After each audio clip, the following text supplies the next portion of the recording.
Do you have any, like, because that is like we were talking before offline before on how I was having this conversation with some people I know on like the perception is women had to come solve these problems that men were creating, like being Yeah. abusive, alcoholic husbands, cheating on them all the time, etc. So, women had to come create social programs and stuff because they were always getting abandoned with children, blah, blah, blah. Do you have any data on kind of like debunking that? Yes, I do. I do. I have an ocean of it. So if you go to my Substack, it's not the most recent post, but it's the one before it. It's called Our Patriarchs Protectors or something like that. I use some alliteration, I guess, in the title, but it goes over, that one goes over the most recent, like 45 years of data that we have unequivocally. It covers all the data that the National Incidence Studies have, which is like this massive nationwide federal program where they go through like women's shelters, family courts, prison systems, lawyers, like any kind of agency that would collect any sort of data on abuse of women or children, of like family situations with kids, any of that kind of stuff. And every like 15 years or so, they will compile all the data and they will tear it apart and look at how things are going. And this data, at least in the last 45 years, shows that not only are men the risk, like this is what feminism sold. Now, I'll back up just a little bit and tell you guys kind of how this happened. So, remember how we were talking about how suffrage was so deeply unpopular and they were looking for ways to kind of wedge it in and get people to buy into it? One of the things they came up with, you've probably heard of the Christian Temperance Union, which was like a women's prohibition group that was pushing for prohibition laws. And there were some places and times, like on the frontier or where they were building railroads and things like that, where there was some problems with alcoholism because honestly, a lot of the time they might not have had good food or water, and the booze is always safe to drink because it's fermented and, at least you won't get dysentery. So there were some places and times where the alcoholism was an issue, but it was not as widespread as a lot of people think. A lot of people think every man in the 1800s was just walking around hammered all day and just beating the crap out of everyone. Well, first of all, think about it for more than 2 minutes. How long do you think society would function? How do you think they built the great early skyscrapers, the railroads, the interstate systems? Like, how do you think we built the infrastructure of the country if this is how things were? No. So but there were groups that wanted to completely ban alcohol. A lot of these more progressive Christian groups thought that alcohol was like the root of all bad things and we need to ban it. And the people who wanted suffrage saw this and they went, aha, we can, now that we have magazines and periodicals, we can print horror stories about anytime a man does a bad thing. And we do this now to this day. You see this everywhere now. Man does bad thing. It's on the front page of every newspaper ever, which gives people the impression that this is just how men are, that this is just what men do. But if we go back and look at data, we can see that's not true. And there's a lot of ways we can see that's not true. One is in the last 50 years, if we look at what children's abuse. So people will say it's hard to know because women don't often report domestic abuse, right? They don't report it. So it goes unreported. We don't know how bad it is. But with children, it's a lot more reliable because children go to public schools, they go to daycare centers. There's a lot more oversight from other adults where even if the child doesn't report it, somebody may notice. So it's more reliable data. And when we look at that data, we see that actually men are less likely to abuse. Fathers are the least likely to abuse. Biological dads are actually the least likely to be abusers of their children. Mothers are number one, and people mothers bring into the home after kicking the dad out would be the next group that we would look at. So far and away, not even close. Children who live in the home with both biological parents are the safest on every level, from sexual abuse, physical abuse, emotional, mental abuse, any type of neglect. It's by far to the order of like 10 or 12 times of magnitude safer for a child to live with both biological parents if they're married. The second safest is both biological parents cohabitating but not married. Everything else other than that is more and more and more dangerous for children. When you remove the father from the home is when the children have the worst outcomes by far. It's not even, it's not like a little bit.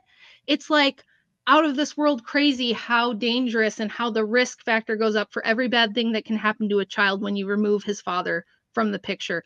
Children who are in substance abuse treatment centers, children who are in mental health facilities, children who are homeless, children who are on ADHD or depression or anxiety medication, children who are ended up in a juvenile facility. It's like 70, 80, 90% of them have no dad in the home. Yeah. It's, you wonder Sounds why like a victim factory. Yeah. it is Perfect people to end up taking, to buy this stuff. They're going to buy. So you would think if fathers were the primary threat, and this is what this whole Substack piece I wrote was about, because I get this pushback a lot. So I wanted to like really dig into the data and find out like what's the real picture. And it was way worse than I even thought. Like I was shocked myself. I was like, wow, this is way worse than I thought. But it turns out that fathers and husbands are actually the biggest buffer to abuse and bad outcomes of anyone. Mothers are the most likely to abuse children. Women tend to be the ones that initiate domestic violence more often than men. And this is the big thing. So men have a monopoly on physical force, so they learn from a young age. When little boys do rough and tumble play, and they kind of learn the limits of what's fun and what's, oh, I hurt somebody and I didn't mean to. This is like a really crucial thing little boys learn from tussling with each other, from tussling with their dad, from wrestling with boys that are bigger or smaller than them. Boys learn like where the limits are on physicality in a way that girls don't, I don't think, when they're young. So when we see women have a monopoly on force, so in a situation, for example, where a woman is a juvenile prison guard, like kids that are in a juvie facility and there's a female guard, the female guards are far more likely to abuse that power than the male guards are. Same thing with women's prisons. Male prison guards far less likely to abuse inmates than female prison guards. So when women do, in the few situations that women do have a monopoly on force, they seem more likely to abuse that authority and that monopoly than men are. And I think it's because they never learn those limits the way that men find out.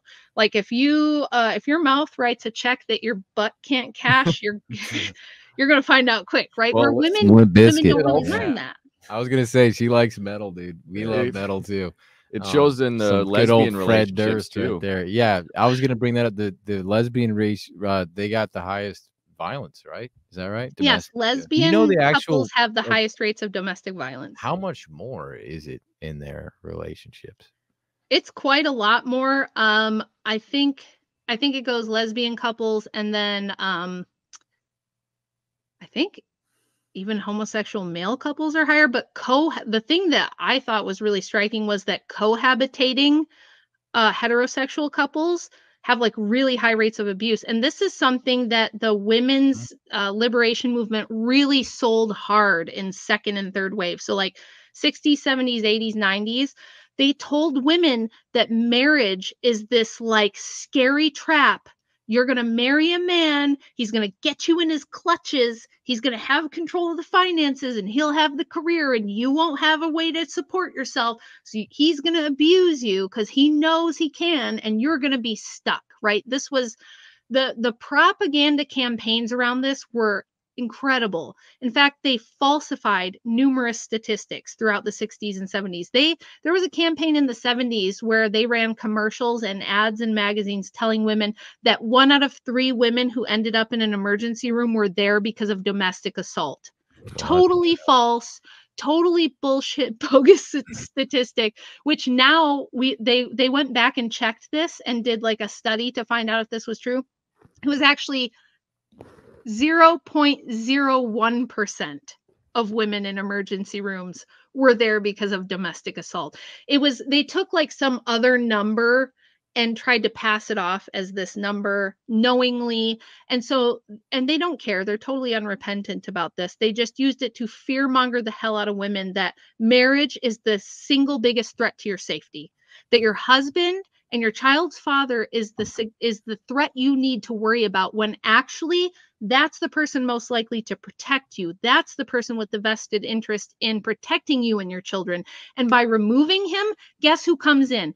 Who wants to come into the home with the single mom with kids? Predators. That's who.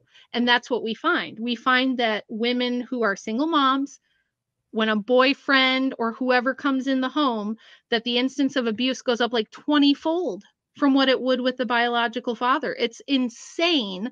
But most women actually believe the opposite. They actually believe that marrying a man is the biggest threat.